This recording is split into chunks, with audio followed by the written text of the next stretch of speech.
Hello friends and welcome. I'm pretty excited for today's episode because we have the peak of this series. This is exactly what this was created for. We have a mid-pudge player with 11,000 games who is stuck in Crusader. He feels like every game he does really well early. He has high KDAs, thousands of MVPs, and yet he cannot climb with these useless teammates. He can smurf an ancient and be fine. I can't verify the validity of that, but apparently, if that's true, why can't he get out of Crusader on this main account? It must be forced 50%. Please come and roast me. Let's do it. But first, a friendly reminder, this is all in lighthearted fun. It's comedic education. Don't be too flaming at these players. Don't feel the anger, right? It's all for fun. We're trying to learn together. With that out of the way, let's roast the shit out of this pudge player. Your entire early game build is kind of wrong. First off, starting items, Orb of Venom, pretty bad on Pudge. He's a very slow hero with slow attack, so you can't really chase people down and attack a lot, even with the Orb of Venom slow. Plus, the mid lane is the worst lane for this because it's so short, there's not a lot of time to run people down. It gives you no immediate attack damage to help you with your last hits, which is very important in the 1v1 in the mid lane. You got 4 mangoes. They've got some HP regen, sure, but tangos probably would have been better. The mangoes got nerfed in the HP regen. They're just kind of not worth it compared to some cheap tangos for the early game and then rush like a ring of health. The mana, not really necessary. You're going to play around Rot, which has no mana cost, and Flesh Heap has a cost of 35. You will use Meat Hook here and there, but not all that much as Core Pudge compared to just rotting people down. You do identify with a level advantage. You can just go for a kill on Sand King, especially because you bought sentries to scout out his Sandstorm, so that's really good. I'm pretty happy with that. Identifying when you have a kill opportunity and taking it, great. You're going to use that first blood gold on something that's really not going to help you all that much. Tranquil Boots are good for support Pudge because he spends a lot of time roaming and he's a slow hero, and while he's roaming, he's not getting hit, so he's getting the HP regen. Core Pudge spends all his time against heroes and creeps, so your Tranquils are constantly being broken. It would be much better for you to get Phase Boots or a Ring of Health into Vanguard. Both of those are extremely common core Pudge builds. The Vanguard, HP regen to help counteract rot damage. The damage block is really good against all the creeps in the early game, even if the game you're in, the draft, is not particularly that good for it. Like, there's not a ton of illusion heroes. Like this game, right, I would say you can disassemble it, and the components will go into 2 items you really like. You could get an Eternal Shroud or a Pipe, and then you could get a Heart or a Bloodstone with the Vitality Booster. So the Vanguard is fantastic for the early game and then builds into stuff later on. The Phase Boots, the armor is really good for you, and the move speed so you can just run up and catch people with Rot, and then while they're slowed, then you hook. The armor never breaks, the attack damage, a little useful, especially in the early game for the laning stage. So those items, all very useful. Next, your skill build. This is wrong. You're supposed to go 1-2-1. Core Pudge doesn't really need Meat Hook all that much. The cast range stays the same. The damage barely doubles by the time you put the 4th skill point into it. The cooldown does go down, but that's not important for Core Pudge. Core Pudge plays around the rot damage into the Aghanims, and to do that, you need Flesh Heap leveled up because the damage block is going to protect you from killing yourself with rot. This is 8 damage block at level 1. It's not blocking 8 damage out of 30. Rot does its damage in 0.2 second interval ticks. That means it does 6 damage per tick at level 1, 12 damage per tick at level 2. The first level of Rot is completely blocked out by Flesh Heap. The second level, 8 damage is blocked, so there's 4 left. The 4 damage is then affected by magic resistance, and decimals are rounded down for damage ticks, as far as I know. So you take 2 damage per tick as Pudge, and your natural HP regen will pretty much counter that. You're going to get a second kill here, which is pretty good. Again, you got the level advantage. You realize you can go in. You kind of miss the hook, right? But it barely works out. It was pretty close, though. If Sand King was having a bit better of a game, if he just attacked you instead of just walking around for a few seconds there, it might have looked different. You also would not have been nearly as close to dying if you didn't nearly kill yourself with level 2 Rot if you had 1 point in Flesh Heap, which would have protected you from like 300 damage here, and you'd be at half health right now. So the skill build really matters to help out your laning stage, and now you're pretty low, which is like, oh yeah, well I have Tranquil Boots, I'm going to heal up. But that means you can't go farming creeps, you can't do anything, you just have to sit and wait, and you don't want to do that as a core Pudge. You want to constantly be going, you want to constantly keep moving. You should just be healthier and be able to go like, hook this camp, hook this camp. Yeah, maybe go water rune, like walk here, hook the camp, pick up the water rune. But it shouldn't be because because I need to wait for the Tranquil Boots, right? It's not like the right mindset. I also want to take this moment to point out that Lion and Beastmaster disconnected for the first couple minutes, which really sucks. Don't get me wrong. But it's a little strange to like focus on that and say later on, like, well, my teammates aren't any good. Like, well, they had the worst start possible, which is not being in the game for the first couple of minutes. Of course they're going to look bad this game. Third Sand King kill after he uses stun going too far. Your sentry's still in the lane. You're going to run him down once again with a level advantage. Great. Fourth Sand King kill as he stuns into you with a 2-level disadvantage trying to get your sentry, and then you just run him down, pick up an easy kill here. Again, taking more damage than you need to because you have the wrong skill build. This is a good time to point out that Sand King is going Tango's Quelling Blade straight into Radiance. It's not okay to just say my teammates are bad, matchmaking gives me bad teammates, without remembering and recognizing, hey, matchmaking gives us terrible enemies as well, right? We feel like, oh, I'm so good compared to my teammates. I bet you are, because you're given this 0-4 Sand King in the lane, and that happens sometimes. Sometimes the enemy's going to be a lot better than you, but it's always about, you know, from a bad start, from a good start, how much can I do? You're being given a really good game. You need to use that momentum to really do a lot of work, help your teammates out, and push your team to the win. Other games, you're going to have the bad lane and someone else is going to have the great lane, and you're going to have to learn how do I enable them to continue to have a good game and carry me who's having a bad game. That is what it is to be a good player, not to just always do well in the lane. Good players get shit on in the lane all the time, but they come back. After that kill, you don't really push the tower with your creep wave and this catapult wave. You don't go to a camp to farm it, to expedite your farm. You just kind of like wander around. Item-wise, you didn't use these 4 mangoes yet, you still buy the Soul Ring. Soul Ring on its own is actually fine on Core Pudge, but it kind of shows you never needed to use these mangoes, so you could have just skipped them, got a faster Soul Ring, or some other items. The Soul Ring, maybe that's not enough. Better buy these raindrops too. Uh-oh. Taking too much magic damage from Rot. Better buy this cloak instead of taking Flesh Heap.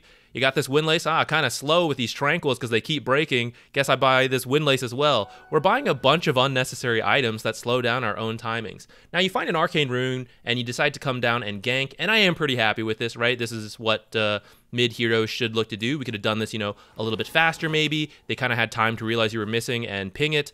You do see the Spectre, doesn't work out, you TP up here. I actually like this. You show bottom, you TP top instantly, catches enemies off guard. Your party member, kind of not ready for this gank, also has the wrong skill build. This is a good point to remember. It's easy to blame people outside of our party. God, this PA is so bad. You know, we're always given bad randoms. You got a bounty 5 with the wrong skill build. Whose fault is it that this lane is not looking great? Right? It's probably a mix of blame here, including our gank attempt here. Now, I think this is an honest gank, right? You go for the hook, you don't have a stun or a slow setup from your support because you didn't wait for him. He was almost here in a few more seconds. You just go for it. You decide to still walk in onto the tankier hero, ignoring the save hero who completely negates your damage with Fate's Edict, who didn't take that skill point and has the wrong skill build as well, so that's working out for us, but let's ignore that. You go for this Earthshaker, you kind of wait on this Dismember, so he gets off tons of abilities and almost kills you. You do finally Dismember, but you're so low that just one more ability kills you. This, you know, okay, we get the Earthshaker. Unfortunately, Oracle finishes everyone off. Because he leveled up through that fight, he got a stronger Purifying Flames, gets a triple kill. Unfortunate. Sometimes ganks don't work out, we mess up, we need to recognize the impact that has on the game. You can't just go, well, I'm still having a pretty decent game, so now it's back to the usual, right? That's true for you, but PA's lane is over now. Oracle is level 6 from level 4, Purifying Flames is a massive nuke. PA, if she shows in the lane, she'll just be stunned up and killed by Oracle. Like so. She's just trying to last it under tower, and then they can easily initiate and just throw out their spells. If she comes back in, Oracle is now level 7 with a 360 damage nuke on 2.5 seconds. This Lion should be dead.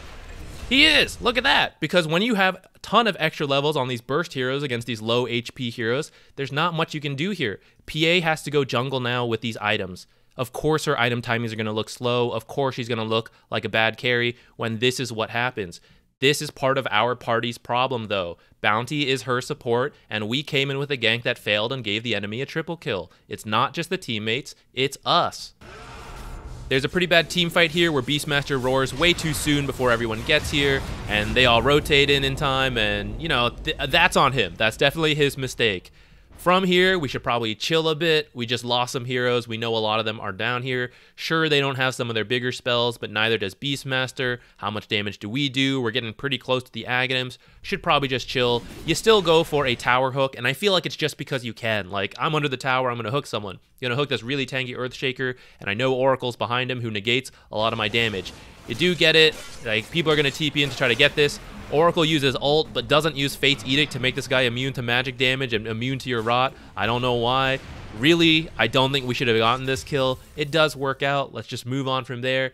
We should chill. You have 79 health. Your Blade of Alacrity is almost done for your Aghanims, which I hope you'll swap in. You're mostly sitting on components in the backpack while keeping your cheap items here, your third components in the courier, because you don't have enough space with all your small cheap items. Let's just go over here. Let's hook a creep. We'll wait for Dismember. We'll heal. We'll ult it. We'll finish the Aghanims at like 13 minutes and 30 seconds. It'll be a really good timing. We can go from there, or we can keep looking for hooks. We can go for this Oracle, who we can't dismember and disable, so he's just going to instantly nuke us with Purifying Flames, a 360 near instant nuke. That sounds pretty good. Thank God you missed. You were about to kill yourself again, lose gold, lose farming time, and delay your Aghanim. So now, please, let's just go chill. Let's go farm up. Let's let these Tranquil Boots kick in. Or maybe we can hang around. Spectre Haunt? I don't know when that's up, but it's coming up soon. Sand King, did he ever switch from his Sacred Relic and get a blink? No, but you didn't click him. You didn't know that. Maybe I'll hug the edge of this fight with my less than 100 health and multiple long-range abilities. Maybe I'll look for another hook. Maybe I should. Maybe I should heal up. Maybe I should play it safe. Let me get my courier out. You know, let's just go finish this Aghanims, which is so close. Or maybe I should go for another hook. Yeah, maybe I want to walk down and get nuked by someone. Thankfully, we miss again. Now, this time you actually probably would have killed the Oracle, but the others are going to follow up on you. Let's just leave. Let's go finish this Aghanims. Or maybe I should stick around for another team fight against the enemy that has better team fight than us. And a save hero in a back position who negates a lot of our damage. Maybe I will go for another hook on a fairly full health Sand King. Yeah. Maybe this Haunt's not enough. Fighting one carry who's better, more health than me. Let me pull in a second enemy core who's more health than me. And now you have less gold than we started with. You're the highest level hero in the game, tied with this Oracle who we keep giving kills to. You've got 3 people who are level 7 on your team who would love to get XP.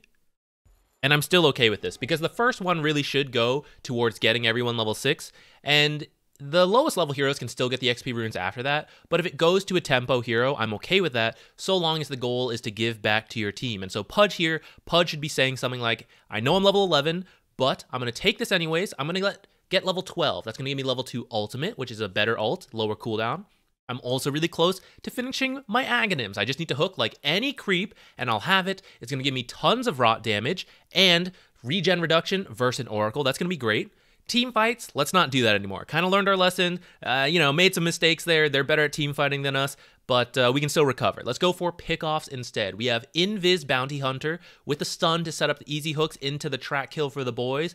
We got Hawks to find people. We got Boars for the slow. We got Roar to set up the hook combo. We got Lion crowd control and finger burst damage. Let's all go for pick-offs, make space for PA to get farm and catch up.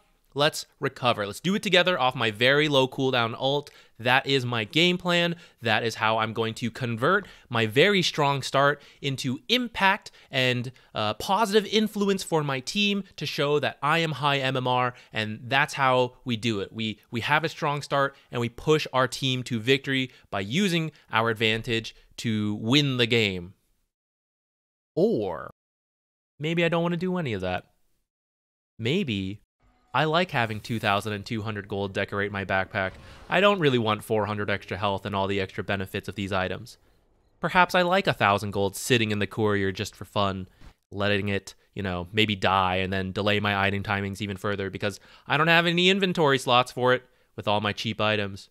Maybe I want to buy some extra sentries even though I was 30 gold off of my Blade of Alacrity, which would have finished my Aghanims, which again, I hope will not go into the backpack. Perhaps I actually want a team fight right now. Right now. Perhaps I want to hook an Earthshaker.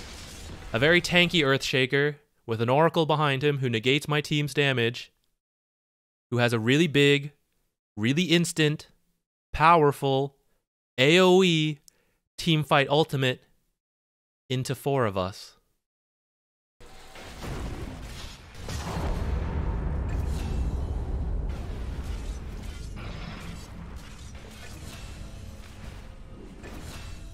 Fuck, my teammates are so bad. One more for the road. Let's put a 6th observer on this cliff. We don't really need vision, who cares? Go for a hook. You don't really need to, though. He's slowed by the boars. If you had phase boots, even without the phase boots, probably just run in with the AoE of Rot. You would catch him, kill him, finish him off with a hook right here, or turn around, see a save hero coming in to help out their friend. You change targets, you hook and dismember the save hero so they can't get any of their abilities out, and you kill them with all this extra Rot damage. But you don't do that, you take really long in this fight, you're gonna end up dying here, and I wonder who killed us. We killed us. You did the most damage to yourself with this Aghanim's Rot because you have the wrong skill build. You don't have Flesh Heap maxed out, so you're not blocking a lot of this damage, and you're doing more to yourself than to the different team or the enemies that you were fighting. So you can't partially do stuff correct. I mean, sometimes you can, but sometimes it will hurt you as well, such as in this case. I think you can get out of Crusader pretty easily, to be honest, but you got to cut out some of these bad habits. Don't use KDA as a metric for how well you're doing. It's only part of the equation. MVP, totally pointless in terms of how well you're doing. I mean, it's kind of nice, don't get me wrong. I don't mean to like take away as anyone thunder, but it really isn't a good measure of like, well, I got 10 MVPs in the last 10 games, I deserve to be higher. It's a bad metric. You need to cut out bad habits. Go spend some time looking up pro builds of heroes you want to play in ranked and understand them, copy them. You don't need to like fully understand them like a pro, but take your best guess and imitate them. If you did that, it only takes about like 20-30 seconds to look up Pudge, right? You would notice none of the pros are doing anything like what you're doing, and they're all following a very standard build that has been the meta for core Pudge for quite a while. And there's some variation, sure, that's the part you got to try to understand and figure out for your own games, but the core of it has been very similar for a long time, and you're not doing it. You're doing a lot of, I don't know, I'm assuming old Pudge stuff, but also not. I don't know. I see you build a lot of Shadow Blades and Desolators in your games on heroes that don't build Shadow Blades and Desolators, so I don't think this is like a one-off, unranked, incorrect build, stuff like that. I think you've probably played a lot of Dota, and you're not doing enough active thinking of keeping up to date with everything, and I really recommend you have to do that. I see you do enough good stuff that if you just cut out the bad stuff, I think you would get out of Crusader like just like that. Also, core players that buy observers, I'm glad you're doing it, but God, stop putting them on cliffs, okay? Put a sentry on the cliff or just hover it, see the radius, and put your observer anywhere out that. Put that observer over here, it won't die, okay? Keep your observers alive. It's almost worse to place them and instantly lose them because you're giving golden XP away. I'd rather them just sit in the base until someone puts them in a better spot. Please, so many places besides cliffs. Leave a comment with the information you see on the screen and you might get picked for the next episode. Let me know how savage you want me to be. We can change that. I don't mean to be too painful, but some people like that, you know, and we're not here to shame. So let me know. Thanks for watching. I'll see you in another episode.